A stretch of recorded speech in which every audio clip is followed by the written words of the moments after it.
할렐루야. 7월 2일 목요일 매일 성경 묵상입니다. 오늘 말씀은 시편 2편 1절에서 12절의 말씀입니다. 우리나라는 민주공화국으로서 국민의 투표를 통하여서 통치자를 세웁니다. 그런데 간혹 국민이 세운 통치자가 잘못된 길로 나아가는 경우가 있습니다. 이러할 때 국민들은 한 마음으로 일어나기도 하죠. 하지만 그의 반대 세력들이 일어나 대적하기도 합니다. 이렇게 되면 나라는 큰 혼란에 빠질 수밖에 없는 겁니다. 우리나라가 지금은 그런 때가 아닌가 싶어요. 속히 이 모든 게 다 해결되고 지나가기를 바랄 뿐입니다. 자, 오늘 말씀은 바로 시편 2편의 말씀인데요. 어찌하여 이방 나라들이 분노하며 민족들이 헛된 일을 꾸미는가라고 시작하기 때문에 제가 이런 생각을 해봤습니다. 여기서 이방 나라들, 민족들이라는 것은 1차적으로 하나님의 선택에서 제외된 이들을 가리키는 거예요. 하나님을 대적하는 세상을 나타내는 표현이죠. 세상은 이처럼 무언가를 이루기 위해서 소란스럽게 움직이고 있음에도 불구하고 헛된 일이다 라고 합니다. 왜 그럴까요? 그것은 이 세상의 모든 일은 근본적으로 썩어질 것을 위하는 일이기 때문이에요. 이 세상이 추구하는 모든 것 가운데 어느 것 하나 영원한 것을 추구하는 것 잘 없습니다. 다 자신을 위해서 하는 거죠.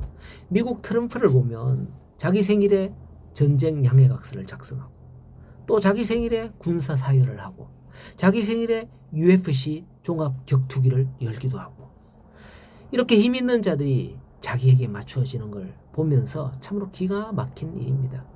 하지만 다른 이들을 볼 때에 그게 별로 중요한 게 아닙니다.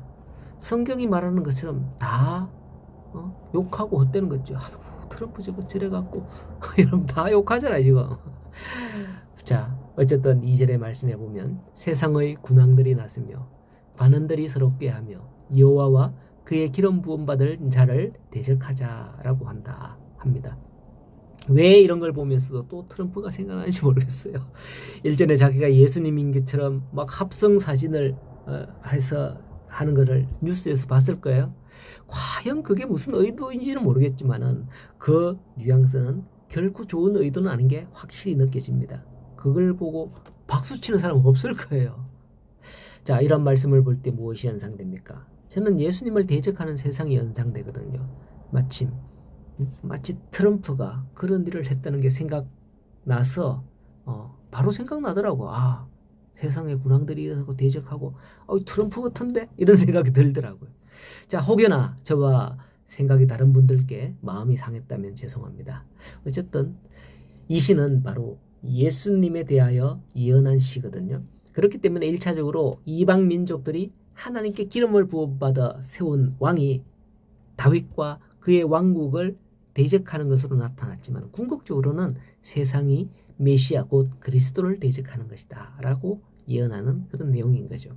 여러분, 예수님께서 세상에 계실 때에 세상의 군왕과 관리들이 어떻게 했습니까?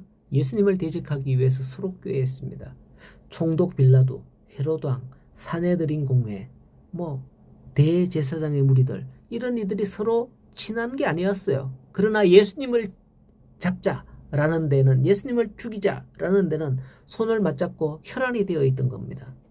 그렇다면 왜 세상은 이처럼 하나님과 그의 기름 부음 받은 자를 대적하는 겁니까? 그것은 세상의 성격과 관련되어 있어요. 세상은 근본적으로 하나님을 대적하는 겁니다. 세상은 죄로 오염되었기 때문이죠. 더욱이 태초의 인간의 타락과 함께 이 세상은 하나님을 대적하였다가 하늘에서 쫓겨난 사탄이 공중권세를 잡고 역사하기 때문이죠.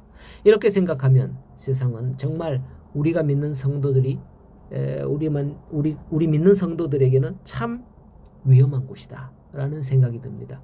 그럼 어찌 해야 할까요? 사실 말씀해 보면 하늘에 계신 이가 웃으시며 주께서 그들을 비웃으시리로다 라고 합니다. 하나님께서 웃으신다는 것은 하나님을 대적하는 자들의 행위가 가소롭다는 거예요. 하면서 웃는 거 있죠. 예. 피조물의 존재가 아무리 뛰어난 능력이 있다 한들 창조주를 대적하여 이길 수 없는 겁니다. 온 세상이 서로 꾀하여서 하나님을 대적한다 할지라도 하나님의 비웃으시는 그 하는 그 콧김 있죠. 하는 콧김 나. 그 콧김으로 쓰러질 존재들에 불과한 거예요. 예전에 창세기 11장인가요? 거기 보면 바벨탑 사건 나오잖아요. 피조물이 아무리 탑을 쌓고 노력한들 하늘에 닿지 못하는 거죠. 하나님은 세상이 알지 못했던 놀라운 방법으로 예수 그리스도를 보내시고 죽으신 후 부활케 하심으로써 대적자들의 행위가 얼마나 가소로운 일이었는지를 입증하시면서 우리를 구원의 길로 인도하시는 것을 볼 수가 있습니다. 그렇기 때문에 10절 이하에 보면 그런즉 군왕들아 너희는 지혜를 얻으며 교훈을 받고 여호와를 경외함으로 섬기며 떨며 즐거워하라. 그의 아들에게 입맞추라 라고 하는 거예요. 우리가 누구 편에 서느냐? 세상의 편이 아니라 예수 그리스도 앞에 예수 그리스도의 편에 서야 한다는 것을 말씀하는 거죠. 그래야 할 때 12절에 여호와께 피하는 모든 사람은 다 복이 있도다 라고 하십니다.